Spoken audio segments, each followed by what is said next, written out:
Welcome to this final press conference of the 2011 African Development Bank annual meetings. Let me introduce those who are officials of the bank who are here with me at the table. I'll start from the far right. Interpretation is available and it's on Penelope, c'est sur quel numéro quoi? 1, 2. Deux pour le français, je crois, et 3 pour l'arabe. Voilà. Et 1 pour l'anglais. Voilà. To my extreme right is our General Counsel, Mr. Khalidou Gadio. To his left is our Chief Economist, Professor Mtuli Nkube. To his left is our Chief Operating Officer, Mr. Dr. Nkosana Moyo. And to my immediate right is our Secretary General, Cecilia Kintomide. This brings us to the end of our 2011 annual meetings. As I said at the outset, at the opening press breakfast, to those of you who were there, these annual meetings allow us to meet with our shareholders this time every year and take stock of our operations and activities. But they also allow us to meet with other constituencies, civil society, the private sector, the media. You are indeed an important one of those constituencies. What we're going to do, a lot was discussed at these meetings, decisions were made, but what we're going to do rather than go into lengthy speeches is throw it open to you, to the press, encourage you to ask questions, and then I will ask members of my colleagues here at the table to respond to them. And I think that will make it a lot more dynamic. So without further ado, we'll throw it open to questions. Please, in doing so, identify yourself and the name of your establishment. Media establishment. Who's first? First question? Good. Oui? Oui, je suis... Attendez, il faut que vous ayez le micro pour les interprètes. Merci. Ok, merci. Merci, je suis Laurent Goma, je suis de RFI. Je veux savoir, il y a eu une rencontre aujourd'hui entre les gouverneurs et Madame Christine Lagarde, qui est candidate au FMI. Et je veux savoir s'il y a eu une résolution des gouverneurs de la BAD. Et ma deuxième question, c'est de savoir, à l'occasion de la cérémonie d'ouverture, le président Kaberuka avait dit que les gouverneurs de la BAD devaient se réunir pour prendre certainement une résolution sur le retour de la BAD à la Côte d'Ivoire. Est-ce que cette résolution a été prise et quel est le contenu de cette résolution? Merci.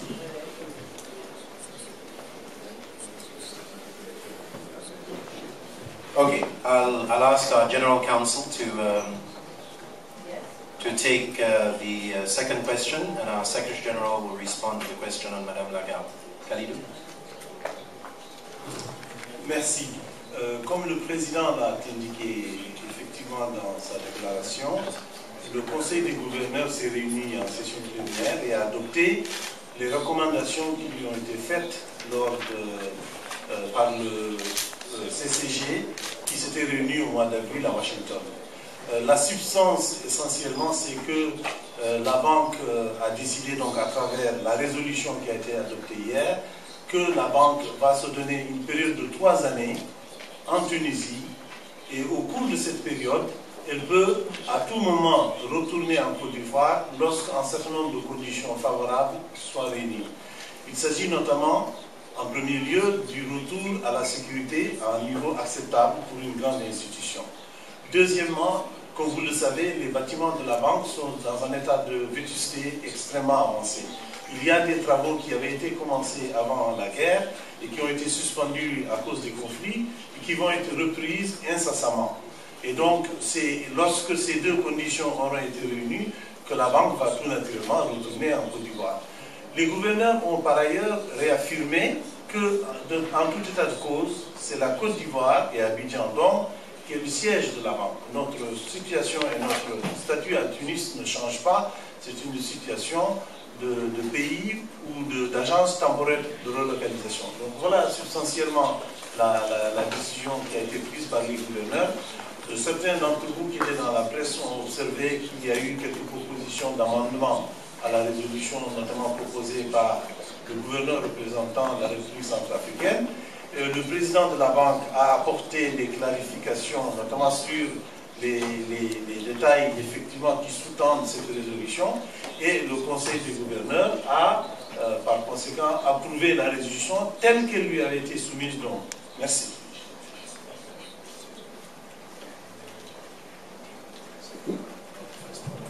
Thank you very much. I'll take the first question on whether the governors of the bank had taken a position regarding Madame Lagarde's candidacy for the top position at the IMF. The meeting today was actually a lunch for all governors. It was a closing, annual meeting's closing lunch for the governors. Madame Lagarde was the guest speaker. She's one of the governors. She's, as you know, Minister of Finance and Economic Affairs and Industry of France. So it was not an event it was not an event for the governors to indicate support or otherwise for her candidacy. Thank you very much. But we were very glad that she could come. Ensuite.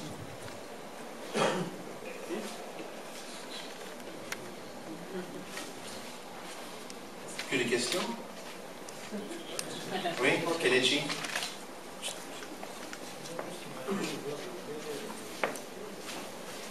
Thank you very much. Kelechi from Anonymous Daily. After this series of interactions with your shareholders and stakeholders, what would you point out as lessons learned from this interaction, and to what extent would you say these lessons and observations will help to position the bank properly to face the challenges of Africa's development in the future? Thank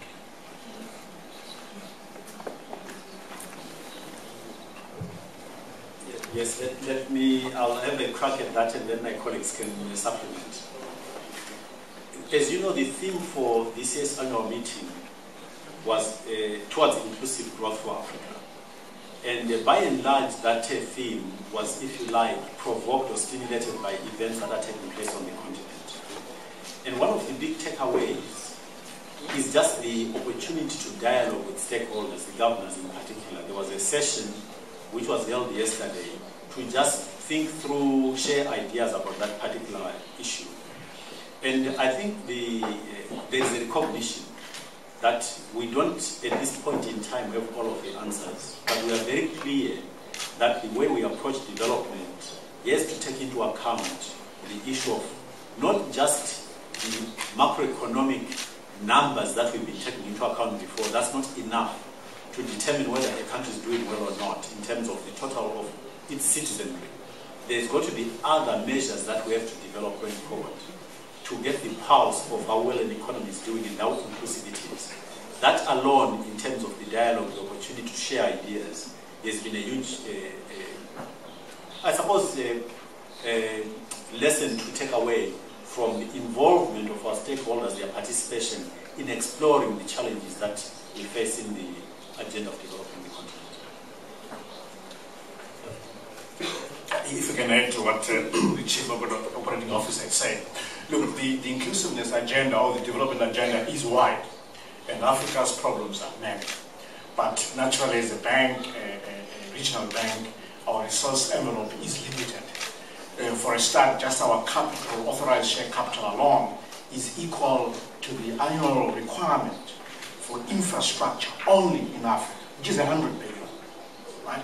So therefore, this means that we have to be selective. And what was affirmed in this meeting and the dialogue with the governors is that our selectivity, the way we've been selective in targeting certain things, infrastructure, the private sector, issues around governance, higher education, particularly around job creation, is the right way to go. And all those pillars speak to inclusive growth, but of course we should work harder to weave inclusivity in everything we do, so that it's not just about power generation, it's also about power and distribution and transmission. That will complete the whole power project if we want to speak to inclusiveness.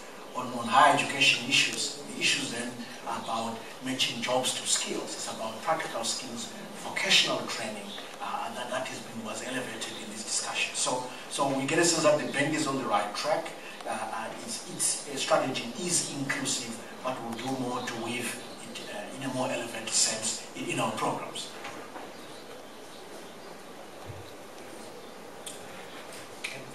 Patrick? Patrick Smith from the Africa Report. I wondered if the...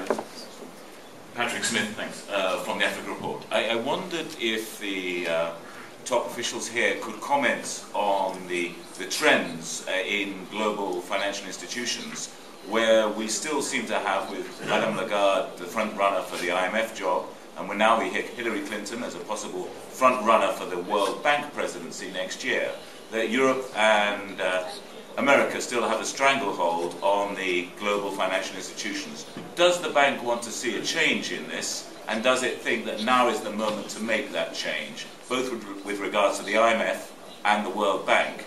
And or do you see now that the African Development Bank is lending more than the IMF or the World Bank to Africa, that it's really getting more irrelevant what the World Bank and IMF does and who they're led by?